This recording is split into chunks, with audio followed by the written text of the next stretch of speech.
Welcome back, Defenders. Let's start here. Putin envoy says U.S. sanctions on Russian oil firms won't have any significant impact on the economy.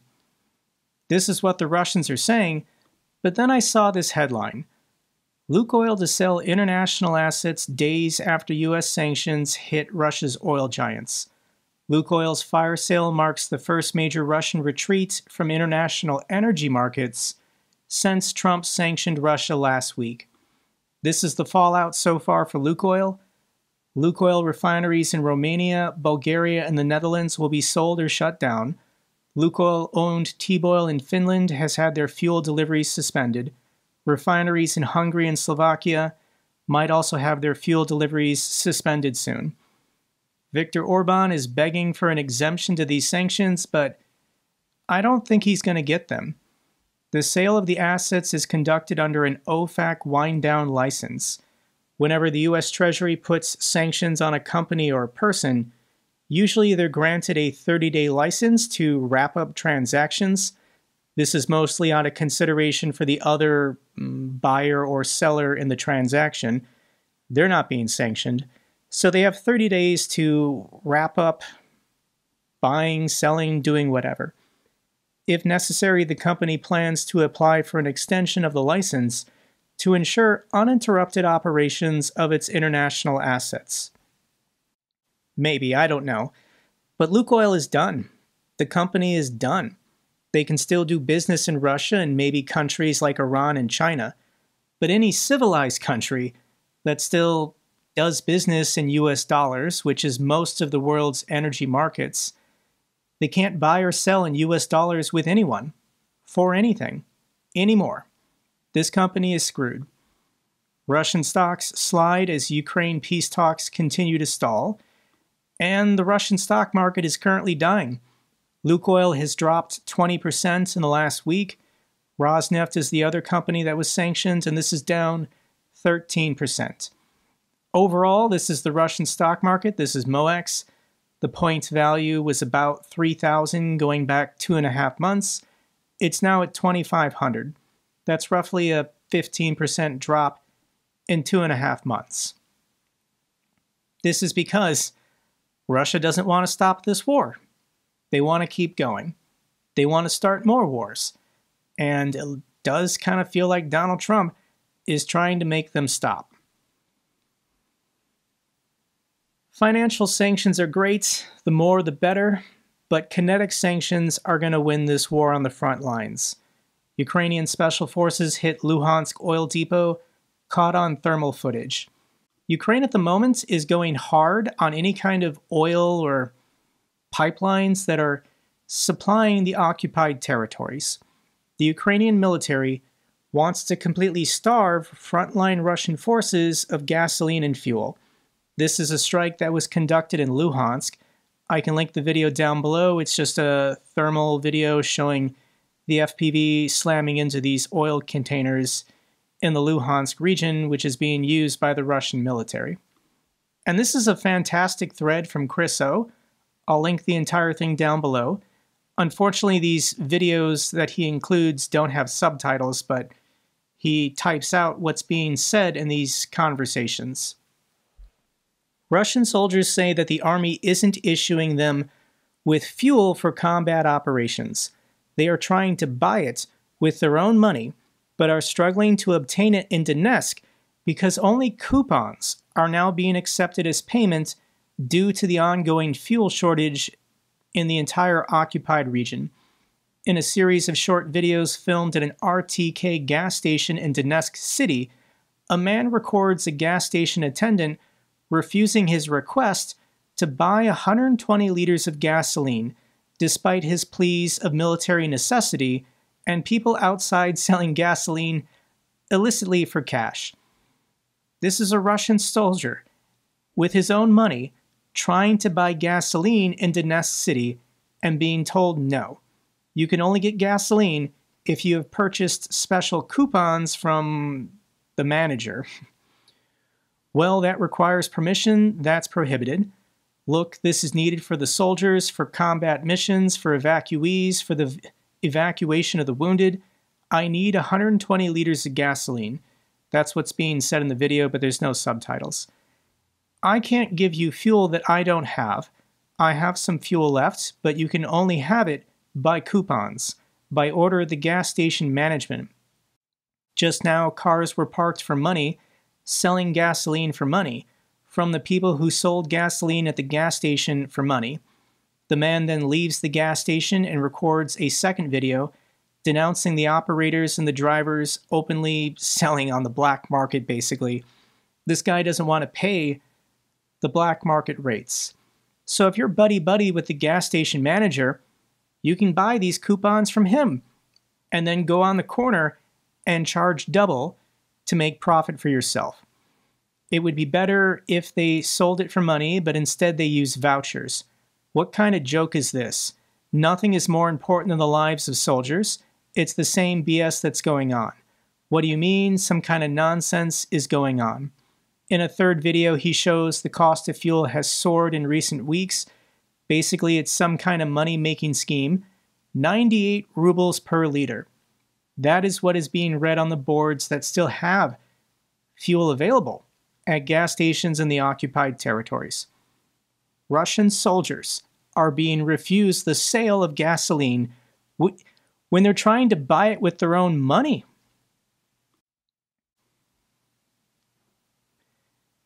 Let's follow up on the dam. Ukraine damages dam near Belgorod, cuts off Russian troops near Vovchansk. I don't even know if this dam produced electricity. This might have been just for irrigation and flood control, but Ukraine bombed this dam, and it's currently releasing this giant reservoir behind it. And there are Russian forces stationed in this region trying to advance. But this is the immediate area. This is where the dam is located. And the satellite image is showing extensive flooding. So if you're a Russian soldier stationed somewhere in this area, you're currently underwater. And this is what the videos coming out of the region look like. This is near Vovchansk, which the Russians are still attacking there. So let me play a little bit of this video. Вот так вот. Позиция дуб. Разлилась. Вода вышла с берегов. Вся дорога. Потопление. Ёбаный. Вот машина стоит в воде. Встала, а выехать не может. Ой, в каком плачевном состоянии переправа. That's what a typical Russian bridge now looks like. But let's fast forward and I'll show you what the trenches look like. Белгородской дамбы мы за сутки из пехоты превратились в морскую пехоту. Но нам повезло, а вот на соседней позиции вообще весь блиндаж затопило вместе с аппаратурой. Вот наш блиндаж. Honestly, the Russians are lucky that Ukraine did it now and not in 2 or 3 months when it's freezing outside. Let's get to more bad news for Russia. Russia lost another $16 million Ka-52 attack helicopter. We don't know how it went down. We only know because Fighter Bomber, this is a Russian Telegram channel, tweeted out eternal flights, meaning the pilots died. This could have been a mechanical failure, it could have been piloting error, maybe Ukraine somehow shot it down. But my speculation, this could have been a friendly fire incident. This is becoming more common as Ukraine is launching drones into Russian-controlled territory. So to save on cost, the Russians want to do what Ukraine is doing, send out jets and helicopters to shoot drones down while still in the sky. That is cheaper than an air defense missile. So I think, because this happened last week, the Russians in a friendly fire incident shot down one of their own jets, trying to intercept Ukrainian drones. This helicopter might have been trying to shoot down Ukrainian drones, and it was shot down by their own forces. This is probably going to keep happening. There was also another train derailment in the Zaporizhia region. This is the line going south to the city of Berdansk. And partisans in the occupied territories, these are Ukrainian heroes that we're not going to know their names until the war is over. They sabotaged the rail line as the train was approaching. The locomotive and 10 cars, looks like it's carrying coal or something. It derailed, so this was a total loss for the Russians. Ukraine says it struck 2 Russian radar stations, a launch pad for missile systems. This is the video, and this is almost every single day that Ukraine is releasing a video showing their really sophisticated drones going after air defense systems, radars, whatever they can. But just check this out. Do you see how these human bodies on thermal cameras light up like Christmas trees? Devastating. 6-hour tank assault, 29 armored vehicles, 0 breakthroughs. Russia's biggest autumn push fails near Vodomyrivka. Hoping to exploit poor drone weather, if it's cloudy or raining, drones don't operate as effectively. Russian forces launched a 2-wave assault near Donetsk Oblast Dobrobila and ran straight into mines, bombs, and ambushes. All the vehicles were lost, all the Russian soldiers were killed. If you want to see some of the videos of this failed armored column meat assaults, I can link these videos down below. This is the video on Twitter, but there also is a video of this failed Russian attack on YouTube, so I'll link this down below. And since I'm here, if you guys want to support Ukrainian media, this is Euromaidan Press. I show their articles all the time in my update videos, but they do have a YouTube channel. They only have 2.6 thousand subscribers, so if you want to give them a follow and a subscribe, they do post combat videos from the war zone occasionally. According to the Institute for the Study of War, Putin and Gerasimov keep boasting of sweeping wins in Ukraine, but even Russian military bloggers call them out for fiction.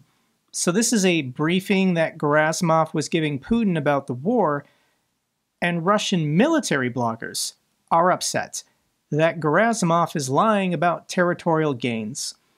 Russian war bloggers are angrily denouncing Gerasimov for blatantly lying to Putin about Russia's military progress in Ukraine during a televised briefing. They note that the incident highlights the persistent problem of false reporting. A few weeks ago, some observant commentators noticed that a map of the front lines seen in the background showed Russian positions kilometers further west than any Russian or Ukrainian open-source intelligence analyst had independently assessed to be true. Putin's Gerasimov briefing demonstrated that this was not just for show, but was being reported directly to the Supreme Commander himself. Gerasimov claimed that Pokrovsk and Mirnorod were encircled, with 31 Ukrainian battalions completely surrounded by Russian forces. He also claimed that Russia had completely encircled the city of Kupiansk, with another 18 Ukrainian battalions trapped there, and boasted that more than 70% of Vovchansk was under Russian control. These are all lies. CGOs are lying to FGOs, and FGOs are lying to their... I don't even think Gerasimov is lying to Putin. I think field commanders are lying to Gerasimov, and he doesn't even know what's really going on. Russian war bloggers have joined Ukrainian and independent commentators in rejecting these claims. Romanov Light notes tersely, once again, the information reported does not correspond to reality on the ground. Russia does not live in reality. That is basically their entire problem. And things are just going to keep getting weirder, and it is kind of hard to believe this is reality. But in this video, these are Ukrainian forces capturing a Russian war camel.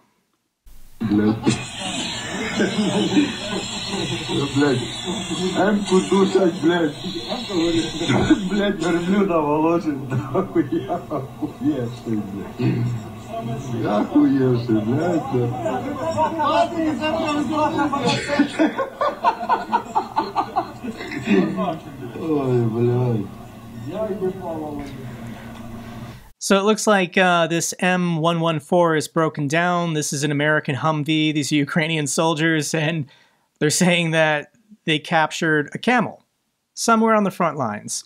Now, when I saw this picture online, this was over a year ago, I thought this was AI. I thought this was photoshopped. I was thinking to myself, there's no way the Russians are using camels on the front lines. But Ukraine has successfully caught a camel. So yes, this is real.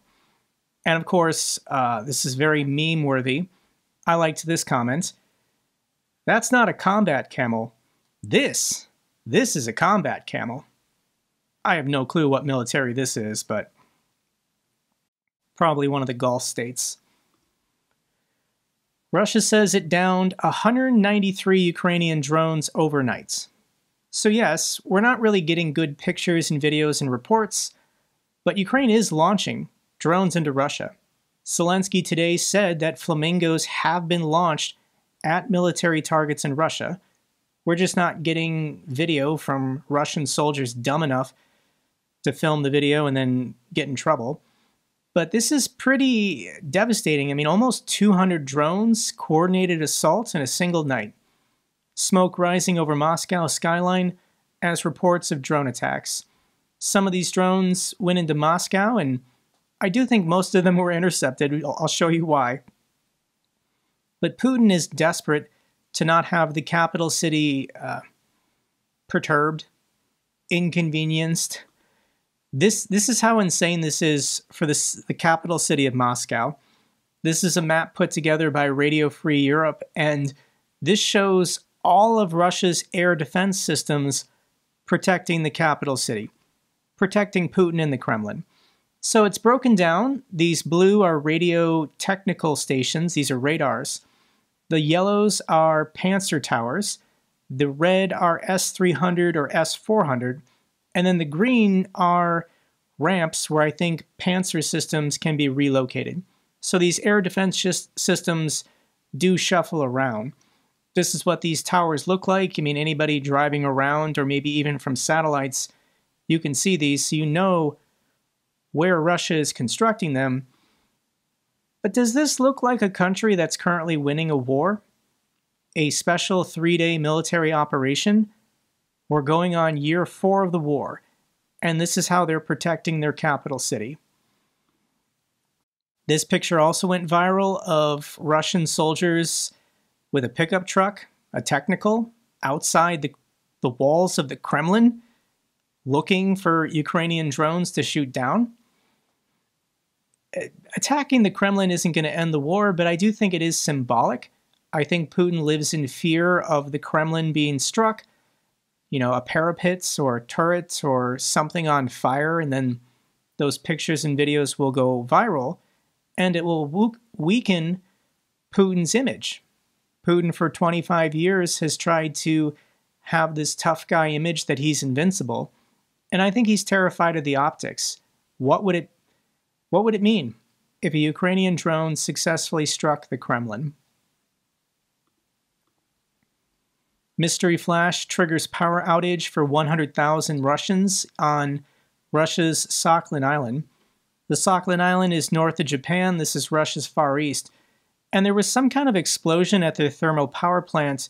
This is the moment, you know, there's flashes of some kind. And the city lost power. This is about 100,000 people. I don't think Ukraine had anything to do with this. This is hilarious.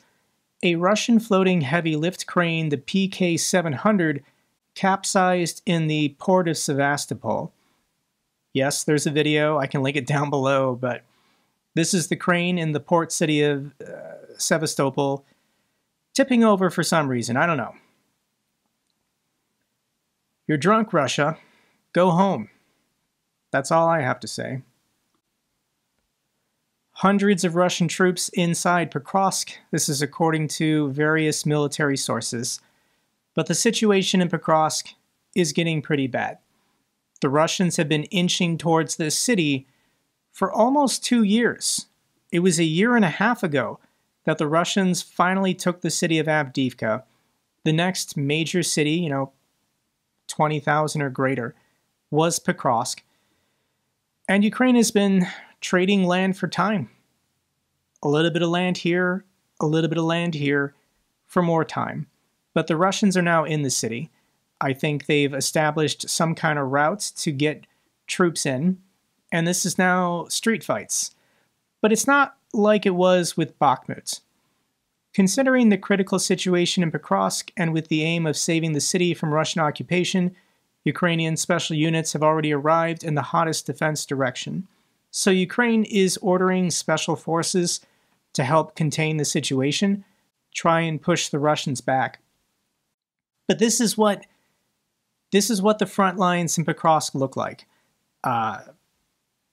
Russian drones and Ukrainian drones flying everywhere, hunting human beings. They're just looking for anybody leaving their basement, leaving their shelter, and they're going to slam into you. This is happening to the Russians. They've taken horrendous casualties to get this far, to finally get into the city. But if Ukraine tries to reinforce it, it's Russian drones coming for them. So this isn't going to be street battles, block by block, building by building, like it was in Bakhmut, because the population density of soldiers is much lower for Ukrainians. Oftentimes, it's a single Ukrainian drone crew in charge of holding an entire street. If something happens to that drone crew, they lose the street. The battle for Pokrovsk is very different to the infamous bloody battle for Bakhmut 2 years ago. This is what a Russian war blogger is saying. This is the account's military informant. The current phase of military operations has also led to a significant change in the nature of urban warfare. The ongoing assault on Pokrovsk is tactically strikingly different than Bakhmut. While urban warfare previously presented a classical head-on bloodbath with house-to-house battles, brutal assaults, and the use of large numbers of vehicles, now battles for large city blocks are waged on both sides by small groups of infantry supported by drones. Drones, drones, drones. It's the most important thing for both sides now.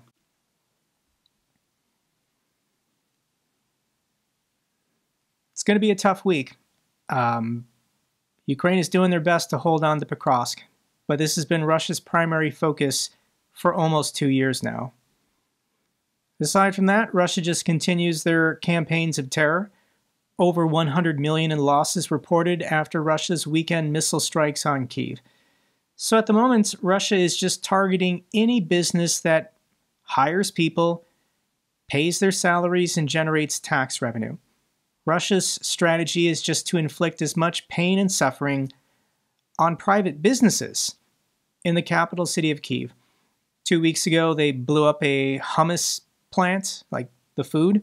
They also destroyed that pig farm, killing 13,000 pigs. And they destroyed a drip coffee manufacturer. Russian attack destroyed the production of Idealist, Ukraine's drip coffee manufacturing pioneer. A coffee producer in the capital city of Kyiv. Russia wasted $1 million missile to destroy this business and stop Ukrainians from having delicious drip coffee. That's how Russia thinks they're going to win this war. Russian drone strike kills 3 in Ukraine's capital. This is Ukraine's prime minister. Children are again among the victims in Kyiv this morning after Russians attacked our city with a large-scale drone barrage. At least 3 people are dead and 29 injured, including 7 children, with Russia again targeting residential buildings. As Russia continues to issue its facade of false narratives aimed only at buying more time, they only increase the killing. Ukraine continues to defend itself under constant terror, but it's time the world understands what Russia truly is. So this also is what Putin does when he thinks he's in trouble.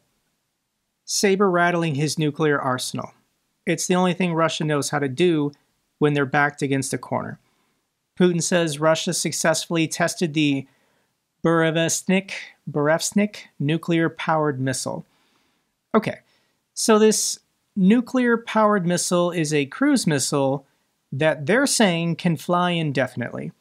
It can strike anywhere on Earth and stay airborne indefinitely due to its nuclear-powered propulsion. Nothing can stop it.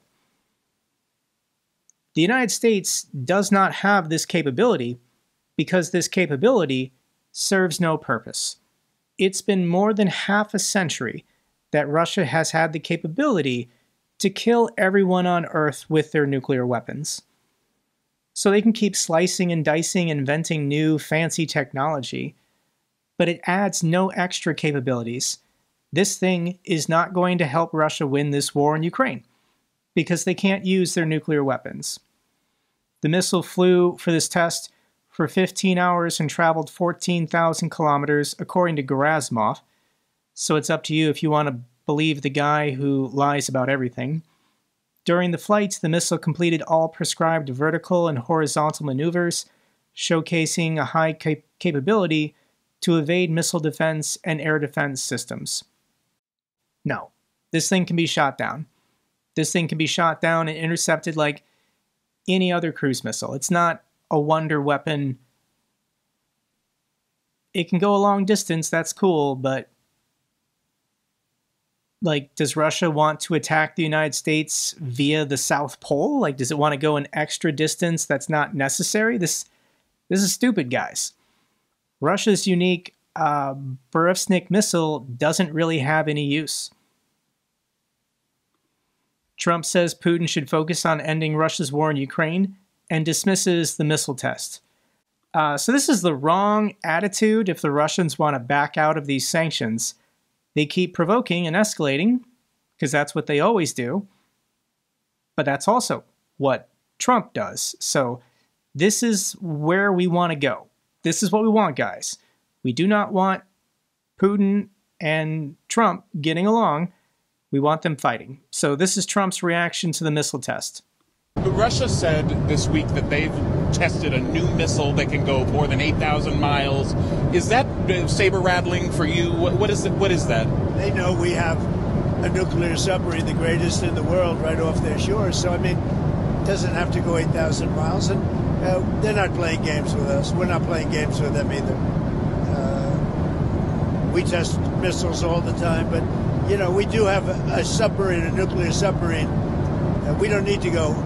We do test missiles all the time. When I was in the Air Force, I was stationed at Vandenberg, and we do 4 test launches every year of the Minuteman III ICBM system. But this isn't what Russia's doing. They're not doing routine tests. They're trying to deliberately advance new technology and publicly brag about it to the world to scare people and try and deter them from opposing Russia. So this is what the Russians are currently doing.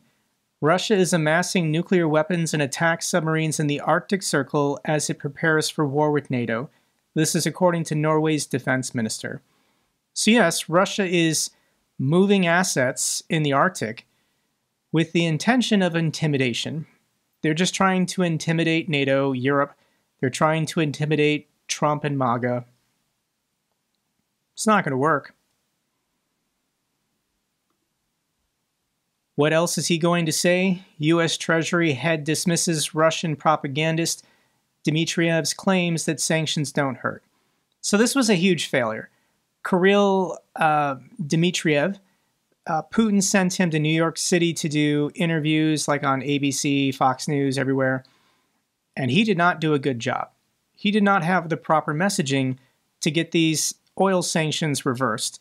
He made it worse by saying the sanctions will do nothing, because he basically just said Trump is doing nothing when Trump was trying to do something. So Trump took this as a personal insult, and we've now got the Treasury Secretary openly calling him a Russian propagandist who should be ignored. This is Russia's special appointed envoy to the United States, and the Treasury Secretary is openly calling him a useless propagandist.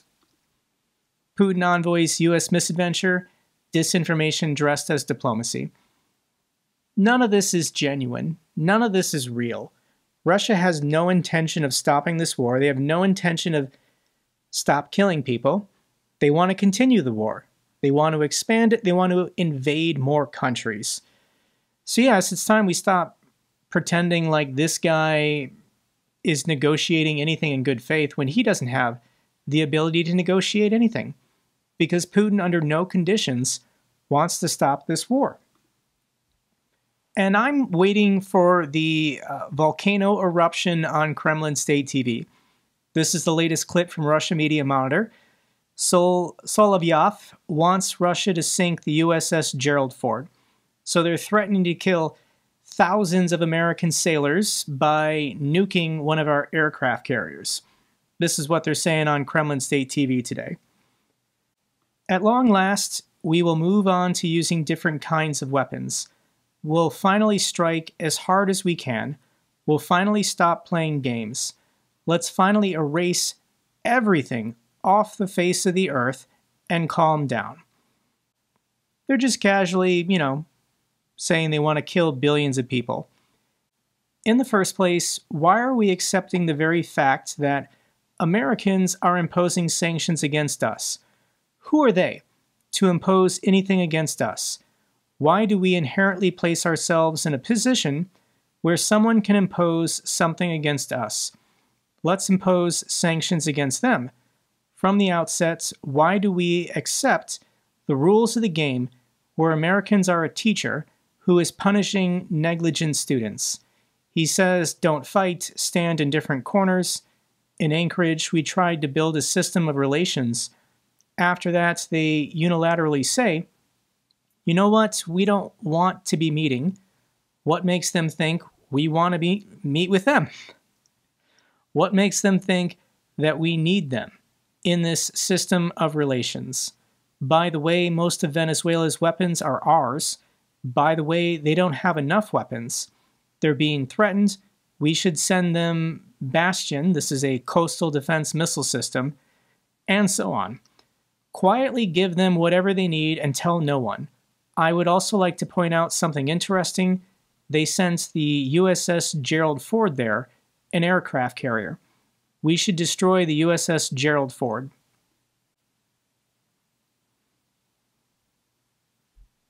This should be national news here in America. The Russians are threatening to kill thousands of our sailors and secretly send weapons to Venezuela to kill American soldiers should the United States take action against Venezuela. So this might already be happening. There are reports of a Russian Ilyushin 76 transport bringing something from Africa to Venezuela. Now, I'm sure the Department of Defense knows about this aircraft, but things are getting pretty wild because I do think Trump wants to invade Venezuela. He wants to topple the government of Maduro and install a, pro-American dictator puppet regime or something. In the old days, you would need to manufacture consent. But MAGA and Donald Trump aren't even doing that. They're not going to have Congress debate or vote on an authorization. Trump doesn't believe in the Constitution. He's just going to use the military like his own private security force whenever he feels like it.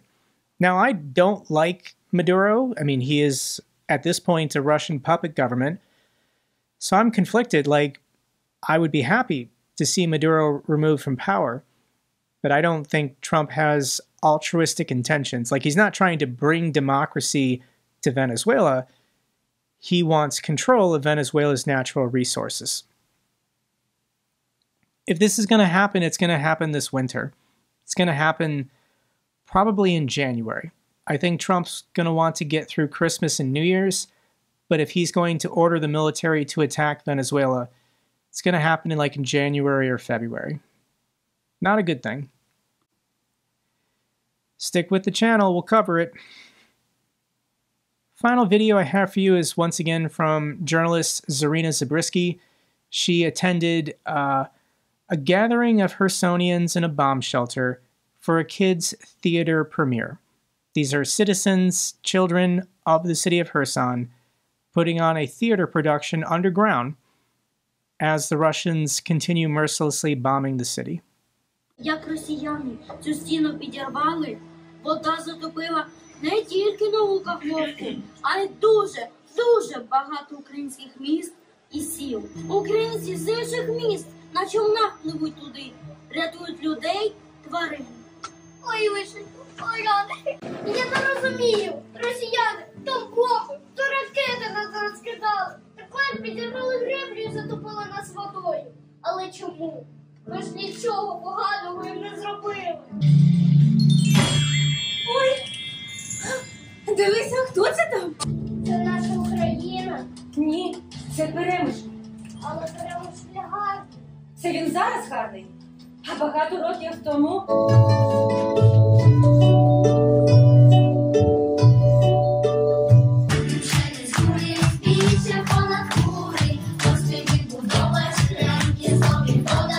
Мені сподобалось, що 60 людей було. Це мій перший досвід. Це було дуже емоціонально. І це шоу мені розповіло більше про те, що треба спам'ятовувати про тих, хто в новій Каховці. Мені зараз добре в Херсоні, і якщо будуть сильні обстріли, мені прийдеться переїхати в Миколаїв чи в Одесу. Тепер нема вікон, тому що вікна зроблені із